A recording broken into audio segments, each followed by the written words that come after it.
Hello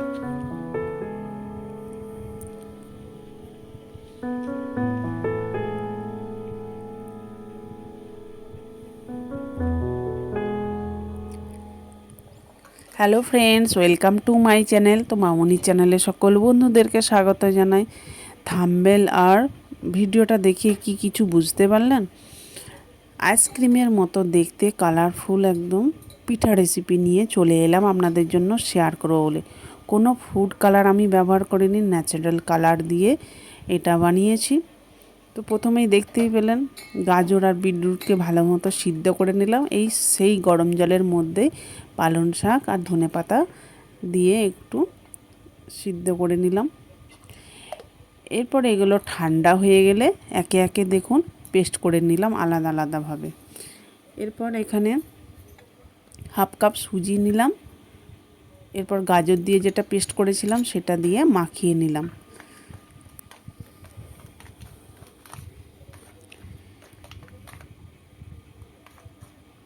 এরপর এখানে দিয়ে দিলাম স্বাদ মতো লবণ। লবণটা দিয়ে আবারও ভালোভাবে মাখিয়ে নিলাম। তো একইভাবে আমি বিটরুট আর পালং শাক ধনেপাতা দিয়ে যেগুলো পেস্ট করেছিলাম সেগুলো সব আলাদা আলাদাভাবে মাখিয়ে নেব।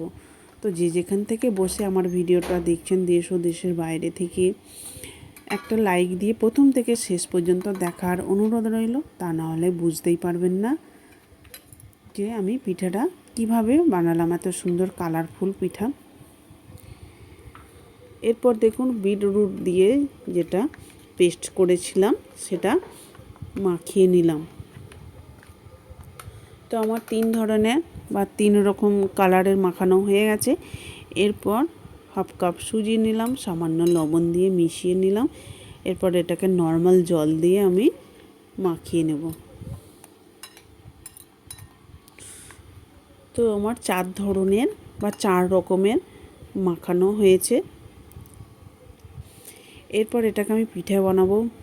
পুর ফুর কিছু ব্যবহার করব না, তাই হাফ চামচের থেকে একটু বেশি করে দেখুন চিনি দিয়ে দিচ্ছিলাম।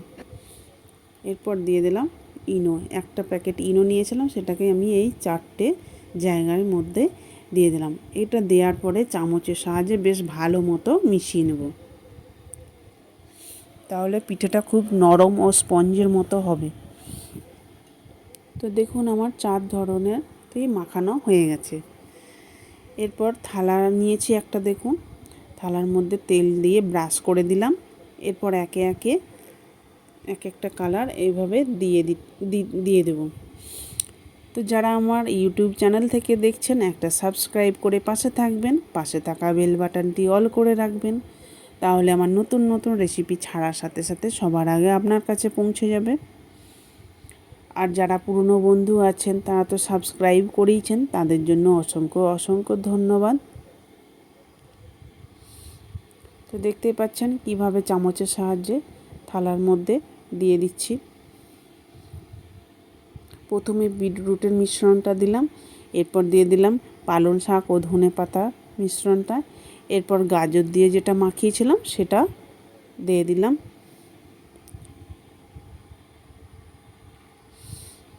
তো দেখতেই পাচ্ছেন কতটা সুন্দর কালারফুল লাগছে। যতটা সুন্দর দেখতে কালারফুল হয়েছিল, খেতেও কিন্তু দুর্দান্ত হয়েছিল।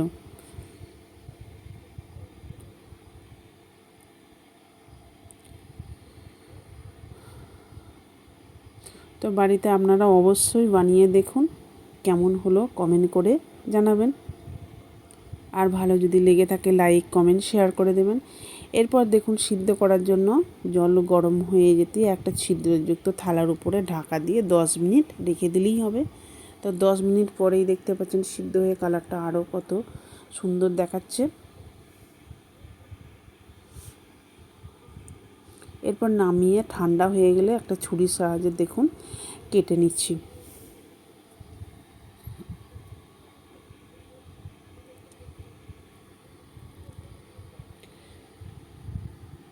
তো দেখতেই পাচ্ছেন কতটা সুন্দর, সহজেই উঠে যাচ্ছে, কত থালার গায়ে একটুও লেগে নাই।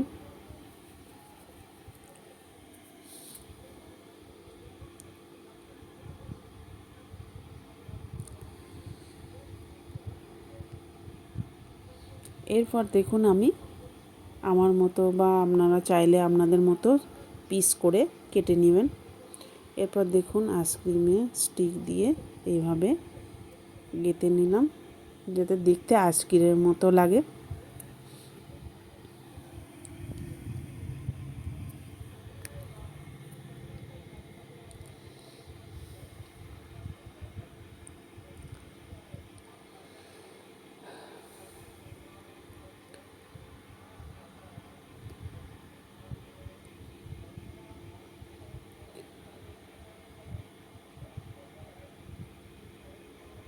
তো দেখুন আমার সবগুলোই হয়ে গেছে। এরপর প্লেটের মধ্যে সাজিয়ে দিচ্ছি। দেখুন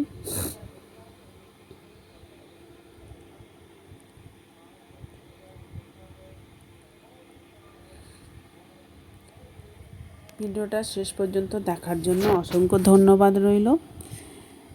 তো কাল আবার আপনাদের জন্য রেসিপি নিয়ে চলে আসবো।